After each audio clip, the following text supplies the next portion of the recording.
Hey guys, and welcome back to Let's Play the Thousand Year Door. So we've just finished Peach and Bowser's In Between stuff. Peach got discovered, or rather Peach discovered that she was on the moon, and then got discovered by Grotus interacting with Tech. Bowser basically got nothing done as usual. A little bit longer, yeah, it's fine. I'm not going anywhere here. Mario, that sounds like an email from Princess Peach. Sure does. Mario, I now know where I'm being held. I'm on the moon. Yes, the moon that floats out in space. And I've learned something even more horrifying. In order to resurrect the monster spirit, they need my... Oh, they need your what? The moon? That's totally nuts. Princess Peach is on the moon? I mean, that actually sounds pretty cool, but why is her email cut off? Oh my gosh, you don't think something happened to her, do you? Yep, so we're pretty much left in suspense there. Oh, hey Luigi, I look just like you. They really do look pretty much almost exactly alike, except Mario's a little bit fatter. Well, guess what I found in Rapturous Ruins, bro? Yep, a marvelous compass piece. This part of my adventure was actually sort of sad, if you want to know the truth. It was pretty insane, bro. Want to hear what happened? It's a pretty long story. Totally, let's hear it. Okay, so next up is Rapturous Ruins. Well, like I said, it's a really long story, but here it goes. After journeying deep into the Grimble Forest, I found the domed Rapturous Ruins. Okay. Inside, everything was pure white. You couldn't tell where the floor became walls. Proceeding dead ahead, I found myself in a chamber where a young boy sat. As I approached the boy, someone named Screamy appeared out of nowhere. Screamy said the boy's name was Cranberry, and that he'd wait for a child of fate. That didn't make any sense to me, so I started searching quietly for the compass piece. But then it happened, bro. I got a tiny tickle in my nose, and I let out a huge sneeze. Well, Cranberry must have heard it, because he opened his eyes right up. He looked at me and smiled, and all of a sudden I could understand his language. Can you believe it? I learned that the boy was the last of an ancient race, the Luffs. He had been there guarding the marvelous compass piece for the last 1,000 years. He told me that the compass is an item with the power to see into the future. The ancient Luff Empire used the power of the compass to rule much of the world. Because of their greed, they were cursed by the compass, and their empire collapsed. To prevent a repeat of their fate, Cranberry broke the compass into 7 parts. He hid 6 and kept 1, putting himself to sleep until a worthy hero woke him. I was that hero, bro. He gave it to me, and then he and the ruins vanished. When I added that piece to the compass, it pointed to the far north where dreaded Hate Song Tower stands. This time I heard Princess Eclair's voice more clearly than ever before. I will rescue the princess, I will be super, and then I'll figure the rest out later. Anyway, I headed back here to Rogueport after that. I'm making my final preparations for my final battle now. I'm a little nervous, bro, but that's what I've been up to anyway. Alright, cool stuff. So yeah, Luigi is actually turning out to be quite the hero in these faraway lands, so yeah, that's pretty cool. I'm happy for him. I'm Screamy. I wonder what future is plotted for us by he who holds the compass, for I must deliver something. Are you like a distant relative of Parakarry or something? I don't know. Okay, so we're now back around in Rogueport, and there are a couple of Shine Sprites we can pick up back in the sewers. We've actually gotten, as far as I know, I mean, I'm like 99% sure we've gotten all of them here in the actual town, so all that's left are in the sewers. So we're going to go back into that little room where the 3 of them were, and I've still got 1 more to pick up in there. So let's go ahead and head down this pipe, not get hit by the hammer, bro, and make our way back there. Okay, so we're back in that room again. I went ahead and just cut out the trip because it's a little long. Now this Shine Sprite here can be a little hard to get without attracting these guys all over the place. So what I kind of like to do is get them all together here and try to lure them towards the corner. And then... Oh, there we go. You get it just in time. So there's that Shine Sprite, and then we can get back out of there. Phew.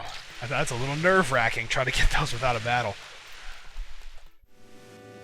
Alright, so I went ahead and took the liberty of just meeting you guys outside of the sewers here, because there's not anything else we can do on that end.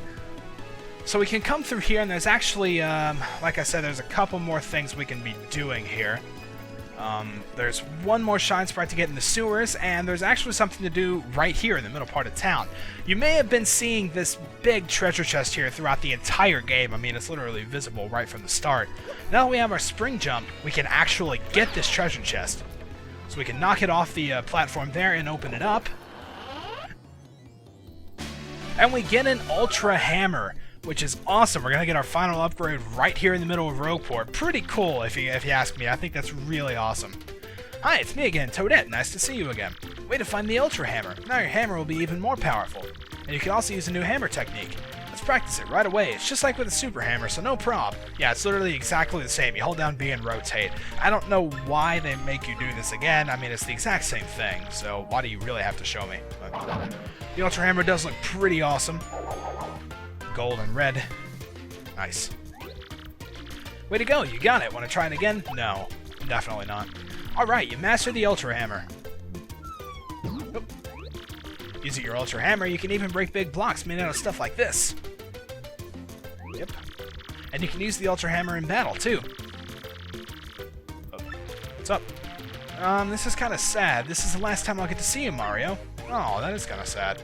Definitely save Princess Peach, okay? And be careful on your quest, okay? Aw, Toadette. She runs off like that. Yeah, and that's, like she said, that's the last time we're going to get to see her. We've got all our jump and hammer upgrades now, so... It was fun going through your little tutorials, however useless they may be, but... Okay, so, yeah, we're just going to go back into the sewers again here. And, well... Yeah, okay, let's just go down the sewers. I was contemplating doing something else right now, but yeah, we'll do it all later. We'll be back there, you know, right after we visit the 1000-year door anyway, so it's not that big of a deal. Okay, so I think we need to be heading over to the left here, and this will take us, yeah, back to this little area, this little village here. I'm going to go ahead and talk to Dazzle here. I don't know if I've actually talked to her yet. I always thought it was a female, but that's just me. My name's Dazzle, and I collect star pieces. The more I collect, the happier I am. So, guy, if you have any star pieces, I'll trade you my badges for them. Yay! Come on, let's trade. Let's see what you got. I've got quite a few star pieces. I've got 21 at this point, so we might as well check through here and see if there's anything I really want. Peekaboo, quick change. Quick change is nice. It's a lot more useful than it seems like it would be. Ooh, another power plus. I want it. I really want it. Let's get it. It's gonna take away like most of my star pieces, but it takes 6 BP, which I don't have, but yeah, we'll get some more later. Okay, and this is pretty much the limit here. More hearts, items. I don't know, might as well at least buy a Pretty Lucky. It can be kind of useful if I get a little extra BP. And yeah, none of these I really want, so... Oh, she called me lame because I changed my mind. Well, that's not very nice.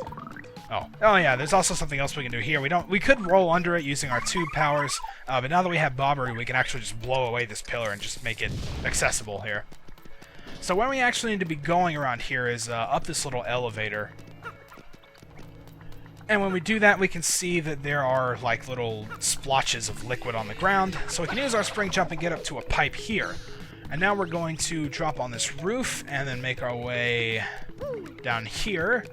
And we can jump onto this column to get the last shine sprite in the sewers. So that's good stuff. Alright, and as of now, we also have 10 shine sprites, so we can upgrade quite a few people again. I think if I'm remembering correctly, I believe there are only 2 shine sprites left in the final, parts of the game here, so... we're getting very, very close to getting finished. It doesn't feel like it, but I mean, we're literally just knocking around the end of the game. I say it in pretty much every game whenever we get there. But okay, so there's also a couple things we can do in here. We can spring jump to get onto this pipe, and you can't see the cracked wall, but if you were observant in the last area, there was actually a crack on this wall, so we can blow it out with Bobbery and open this chest to get Defend Plus for the partner. Cool. And there's also something else we can do here. This is actually going to answer a question that I had. It wasn't last week, I don't think. I think it was the week before. But while I was going back to Petalburg, I noted that there was a platform with a pipe over here that I wasn't really sure how to get to. And it turns out that eventually, once we get to the end, we can drop off and we end up on that platform. A lot of people mentioned... like using... Oh, I feel bad for that. Bobbery's a cool guy. A lot of people mentioned trying to use Yoshi, but it turns out you can't flutter, like, up and down, so that wouldn't work. This is the only way to get to it. And there's really not much back here. We can just go into this little building, and we'll pick up a star piece. I mean, that's really all that's in here. At least I think so. Let's use Miss Mouse's little power. Yep, nothing near here. Alright, so yeah, that's pretty much all there is in there. So, nothing really big, but that's just sort of a closure, I suppose. Okay, so we've gotten the shine sprites. We've checked out that pipe. What we could be doing... Oh, wow, I missed it. Yeah, like I said, this is the thing I hate about the spring jump. Okay, there it is. Let's see, there's one more thing we can do. We can go back into the leftmost warp room and take care of that. Because really all that's left to do is to head back to the 1,000-year door, then go back up, do our upgrades with Merlin, and start off the next chapter. So I'm going to kind of put that off a little bit, I guess. But we're going to be heading back to the warp rooms. And in order to do that, we need to be going back through this pipe here. There we go. And it's just a quick little drop down there from here. Go through the bars, and there we go. So let's go through this room, which we've already been in. And as we go to the left room, you may remember we have been in here before. There's this big stone block that we couldn't do anything about, but now that we have the Ultra Hammer, we can.